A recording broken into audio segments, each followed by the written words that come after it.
el de proporcionar hortalizas gigantescas y flores descomunales sin más auxilio que el de la luna, el sol y las instrucciones proporcionadas por los tripulantes de los ovnis a un contactado de la zona.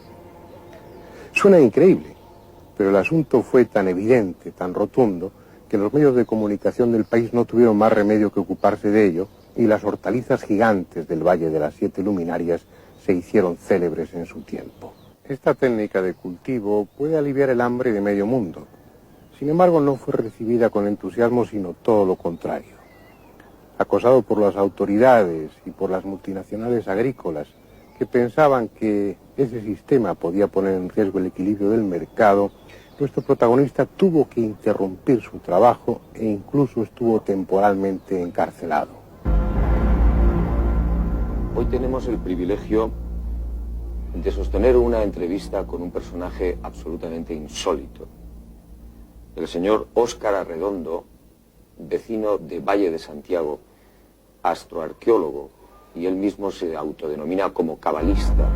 Yo diría incluso que es un hombre absolutamente enigmático. Ha podido cambiar el mundo. Ese algo que incluso podría cambiarlo en un futuro es lo que nos ha llevado a celebrar esta entrevista en unas situaciones verdaderamente extrañas, yo diría que clandestinas, puesto que Óscar Arredondo, a raíz de ese descubrimiento del que vamos a hablar, ha tenido múltiples problemas con las autoridades.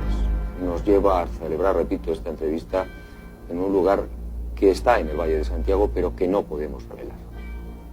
Usted ha conseguido un auténtico milagro. Esas hortalizas gigantescas. Hábleme un poco, ¿cómo son, qué peso tienen, qué tamaño? Sí, en estas hortalizas gigantes hemos logrado en coles un peso superior a los 43 kilos por pieza. En las cebollas hasta 4,5 kilos de cada una. En las acelgas hasta 1 metro con 85 centímetros de larga cada hoja. Cada hoja de cada acelga. De cada acelga, sí. Y así, podría mencionarle rábanos, en flores, claveles, por ejemplo, ¿verdad? ¿Cómo son esos claveles gigantes? Llegan a crecer hasta 12 veces más grande que lo normal, de acuerdo a las fotografías que ya usted vio. Entonces, el gigantismo del producto podría ser una curiosidad y nada más. Tal vez lo que ha sorprendido al mundo estriba, primero, en que no se usa abono químico ni ninguna clase de cosas de la ciencia convencional. Segundo, el rendimiento por hectárea. ¿A cuánto asciende el rendimiento por hectárea? Donde la producción normal son 8 toneladas por hectárea, digamos, en cebolla, hemos logrado hasta 200 toneladas por hectárea. Allí es precisamente donde está el mérito, no en el crecimiento de las plantas. ¿Y esas verduras, esas hortalizas, tienen el mismo sabor, tienen las mismas condiciones que las normales?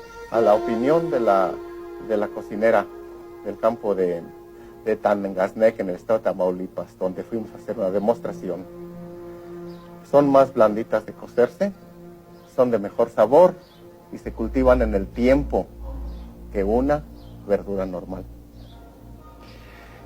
Estas experiencias las han realizado ustedes en varias ocasiones. ¿En cuántas oportunidades han comprobado usted que esto es cierto, que aparecen esas acelgas que casi hay que llevarlas en camioneta, esas coles que no las puede soportar un hombre, sino a veces hasta 2 hombres? ¿Cuántas experiencias han hecho ustedes? ¿Lo han comprobado científicamente? Las personalidades que pueden dar aval de lo que nosotros hemos demostrado son a nivel mundial y de personas de reputación que no admiten duda. Por ejemplo, la demostración oficial se hizo en el año de 1977 en el estado de Tamaulipas, promovida por el secretario de Agricultura y Recursos Hidráulicos de aquel entonces, Francisco Merino Rábago, cuando estaba en la presidencia López Portillo, José. En aquel entonces se especuló mucho acerca de esto. En realidad les impresionó bastante. Quisieron ver si podía exportarse esta técnica a otros estados, ya que se especulaba que solamente aquí era posible tal prodigio.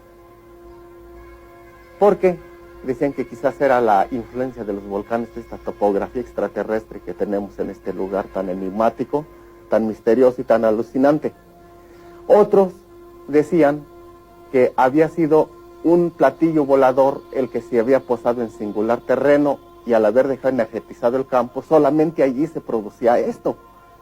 Quiso el ministro de Agricultura, por instrucciones presidenciales, acabar con mitos y hacer una demostración en un campo neutral. Se hizo en el campo de los se llama Campo Experimental de los Aztecas, en Ciudad Manuel. Es decir, ¿cuál es la fórmula, Óscar, para conseguir eso? Es una fórmula cósmico-astrológica que consiste en una fórmula y una técnica.